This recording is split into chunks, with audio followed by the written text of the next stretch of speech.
Bismillahirrahmanirrahim. Assalamualaikum warahmatullahi wabarakatuh. Halo teman-teman semua, kembali lagi dengan saya, Neneng Hedonisa. Jadi teman-teman, sebelum teman-teman melanjutkan menonton video ini, jangan lupa like, comment, and share, serta jangan lupa klik tombol subscribe pada YouTube Adi Apriyadi Adiansa. Semoga bermanfaat dan terima kasih. Teman-teman, hari ini saya akan menjelaskan tentang bilangan bulat dan sifat-sifatnya. Yang pertama kita harus memahami dulu apa itu bilangan bulat. Jadi teman-teman, bilangan bulat adalah bilangan yang terdiri dari angka 0, bilangan positif, dan bilangan negatif. Seperti yang sering kita jumpai dalam garis bilangan seperti meteran, penggaris, itu sering kita lihat ada angka 0, ada angka positif, dan ada angka negatif pula. Jadi bilangan bulat itu terdiri atas 0, positif, dan negatif. Berikutnya, jadi teman-teman dalam melakukan operasi perhitungan matematika seperti penjumlahan, perkalian, pengurangan, dan pembagian, itu sering kita jumpai adanya tanda-tanda matematika seperti plus dan negatif atau positif dan negatif. Jadi tanda-tanda ini itu memiliki rumusnya dalam melakukan perkalian. Misalnya, plus dikali plus akan menghasilkan plus. Plus dikali min akan menghasilkan min. Min dikali plus akan menghasilkan min. Dan min dikali min akan menghasilkan plus. Contohnya, kita contohkan ya teman-teman. Misalnya, min 2 dikali 3. Ini akan menghasilkan negatif 6. Kenapa? Karena di sini angka min 2 ini negatif dikali dengan 3 yang positif. Maka hasilnya min 6. Beda dengan misalnya min 2 dikali dengan min 2 sama dengan 4. Kenapa? Karena min dikali dengan min akan menghasilkan positif. 2 dikali 2 akan menghasilkan 4. Jadi teman-teman sudah dipahami sampai sini ya. Kita lanjut. Kita lanjut ke sifat-sifat bilangan bulat. Yang pertama yang akan kita pelajari tentang sifat tertutup. Jadi teman-teman, sifat tertutup ini artinya setiap kita menjumlahkan dua bilangan bulat atau lebih, hasilnya merupakan anggota himpunan bilangan bulat. Seperti rumus A ditambah B sama dengan C. Jadi teman-teman, sifat tertutup ini berlaku untuk semua operasi perhitungan matematika, baik itu penjumlahan, perkalian, pengurangan, bahkan pembagian. Kita contohkan di sini A ditambah B sama dengan C. Misalnya, ya, kita ganti misalnya ya, A kita ganti dengan 4 misalnya. B kita ganti dengan 6.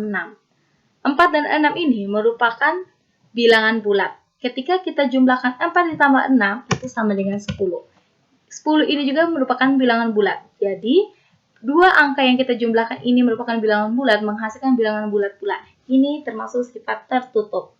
Selanjutnya, kita bahas tentang Selanjutnya kita masuk ke sifat komutatif atau sifat pertukaran. Jadi sifat komutatif ini hanya berlaku yang namanya penjumlahan dan perkalian. Sedangkan pengurangan dan pembagian tidak berlaku sifat komutatif.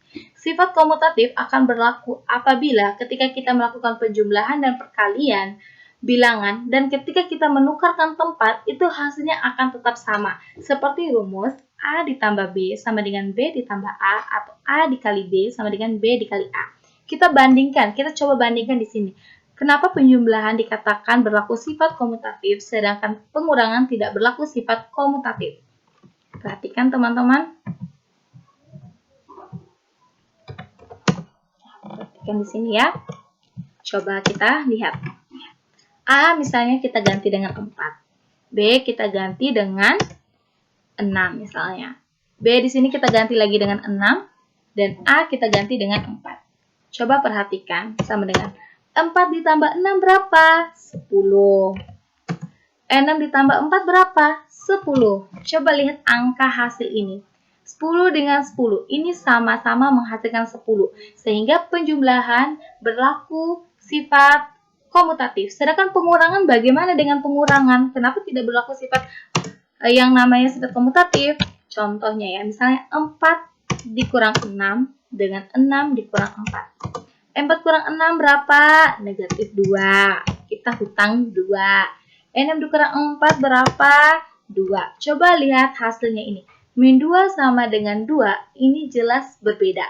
Sehingga pengurangan dan pembagian tidak berlaku yang namanya sifat komutatif. Jadi, dalam sifat-sifat bilangan bulat, itu yang berlaku untuk pengurangan, pembagian hanya sifat tertutup. Sedangkan sifat komutatif dan sifat lainnya tidak berlaku yang namanya pengurangan dan pembagian. Bisa dihitung seperti yang tadi.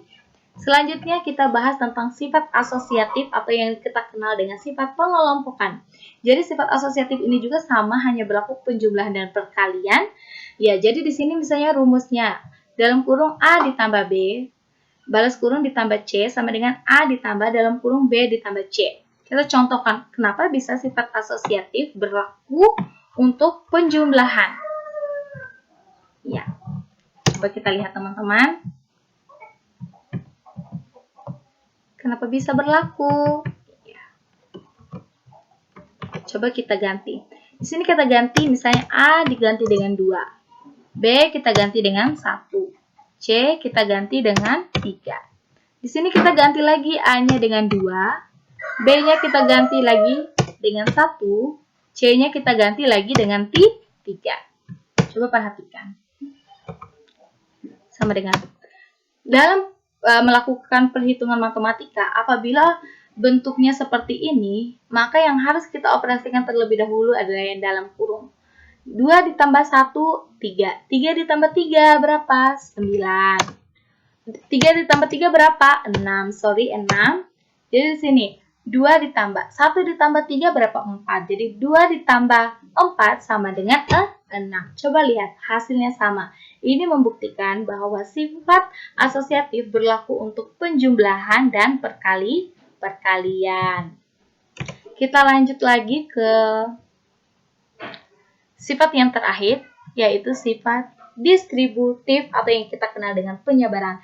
Dan sifat distributif ini juga sama seperti asosiatif dan komutatif, hanya berlaku yang namanya perkalian dan penjumlahan. Rumusnya misalnya A dikali dalam kurung B ditambah C sama dengan dalam kurung A dikali B ditambah dalam kurung A dikali C. Contohnya, kenapa bisa sifat distributif ini berlaku pada penjumlahan? Contohnya, di sini kita ganti contohnya. Misalnya kita ganti A-nya diganti 4, B-nya diganti 2, C-nya diganti dengan 1. Di sini kita A-nya diganti dengan 4. B-nya diganti dengan 2. Di sini A-nya diganti dengan 4. C-nya diganti dengan 1. Oke, sama dengan. Di sini sama, yang dalam kurung dulu. 2 ditambah 1 adalah 3.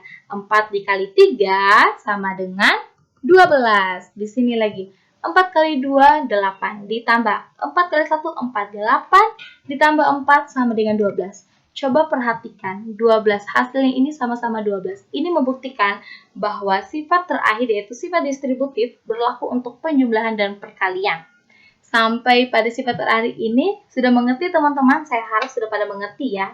Jadi teman-teman dapat disimpulkan bahwa bilangan bulat itu terdiri dari 0, bilangan positif, dan bilangan negatif. Sedangkan sifat-sifat bilangan bulat itu ada 4.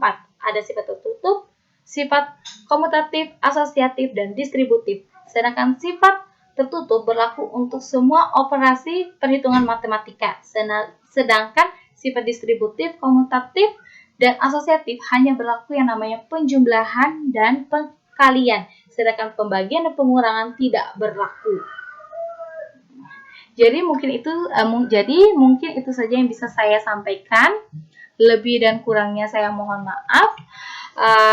Semoga bermanfaat untuk teman-teman. Jangan lupa jaga kesehatan. Wabillahi taufiq wal hidayah. Wassalamualaikum warahmatullahi wabarakatuh.